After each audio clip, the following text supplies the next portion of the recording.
guys, this is going to be the most personal video I think I'm ever going to put on YouTube.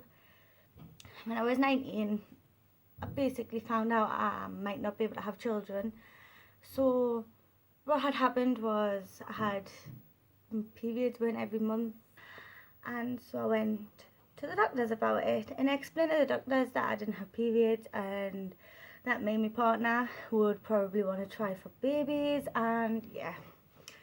So what they've done is the doctors turn around and says, I can't help you, you're too young. So I walked away and left it at that. When I was 20, I thought, I'm not too young, I'm in my 20s now, I'm going back to the doctors. I went to the doctors and demanded to get testing to see if I can have children. The doctor sent us for a pelvic scan, so obviously they scan all my pelvics to find me ovaries.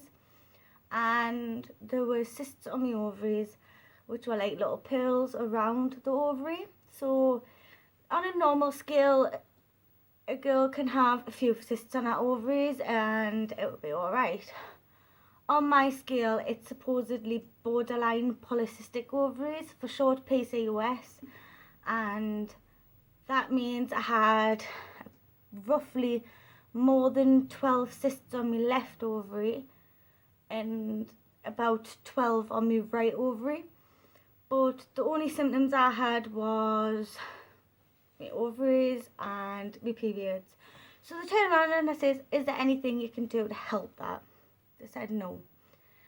And they left us there. I constantly asked for treatment. They refused to give us treatment. They refused to give us anything.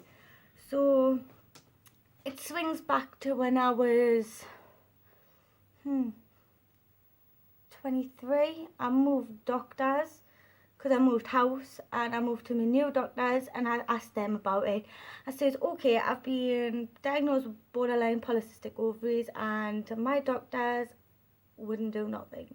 Is there anything that you can do? So what them done is they sent us for an ovulation blood test to find out if I was actually ovulating. With us not having regular periods, that's obviously best thing to check.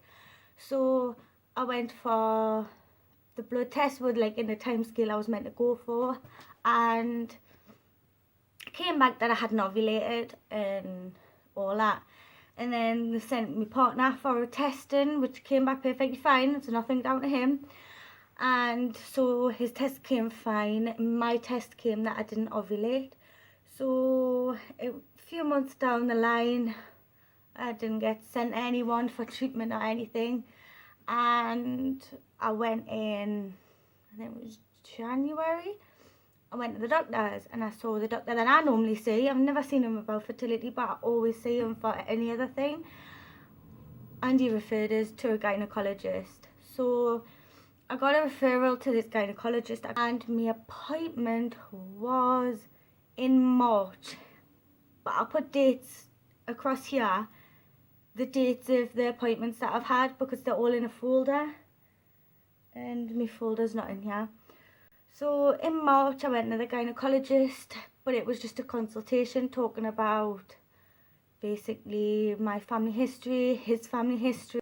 And then I had another appointment with my proper gynecologist on the 26th of April, and everything changed. I went there, I had blood tests done before I went, and they checked everything, thyroid, they checked progesterone, they checked testosterone, the male hormone.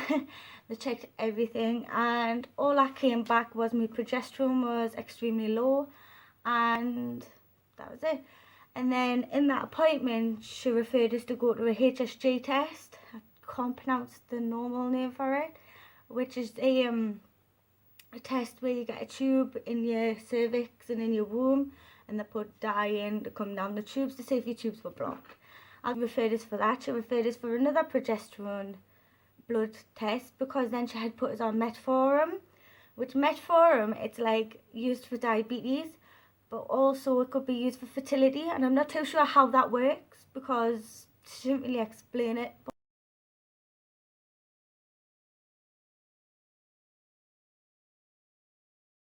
But I just knew it could be used for fertility. So she put us on that, which is 1 tablet a day, which is 500 mg, to 2 tablets a day, which is 1000 mg by the end of the day, and to 3 tablets a day, which I haven't actually got there yet, but would be 1500 mg a day.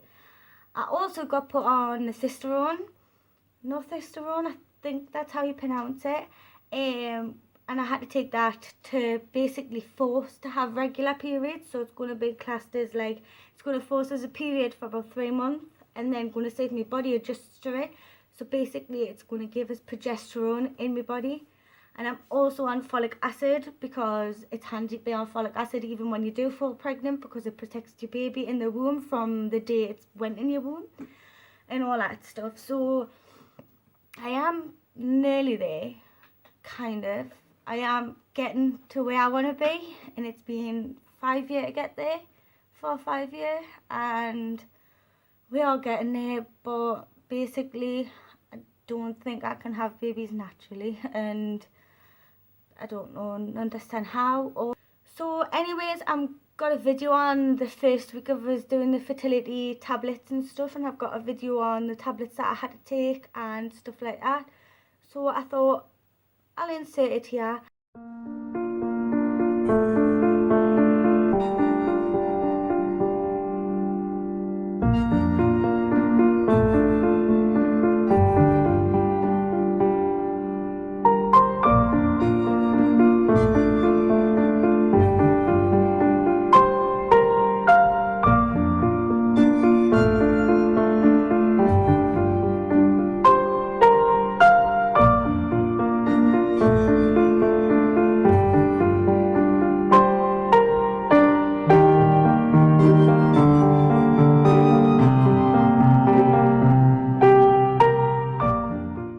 I'll even insert screenshots of statuses I've put on of how ill I've been, because I can honestly say I've been so drained.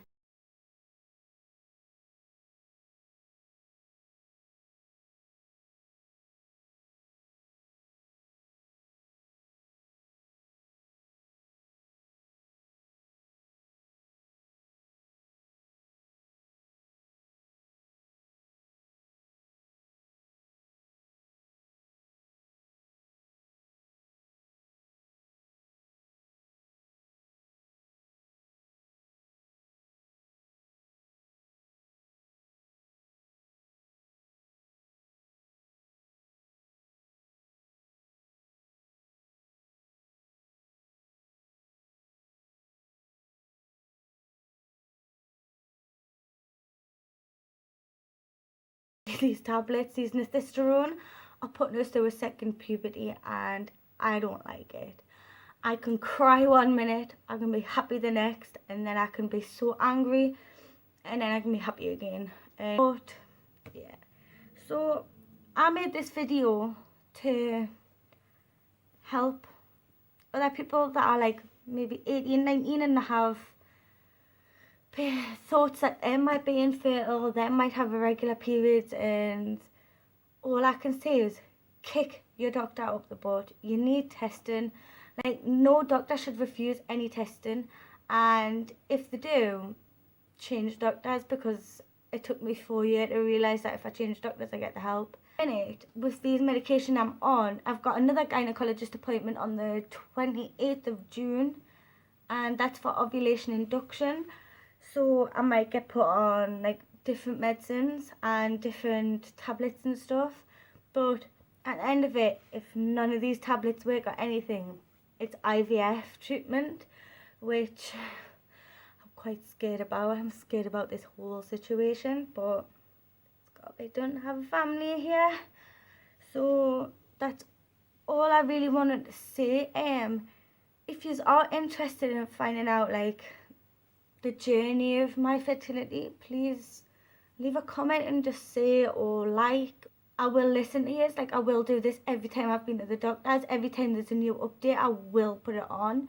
And as I say, I'll do a video for the HSG test, so you can understand my experience of it. Because I know some people do put their experiences, some people don't, but I can put my experience on. I don't mind.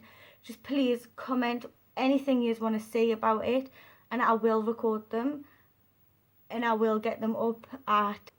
So thank you for watching, and please like, subscribe, maybe leave a comment. Yeah, thank you. Bye.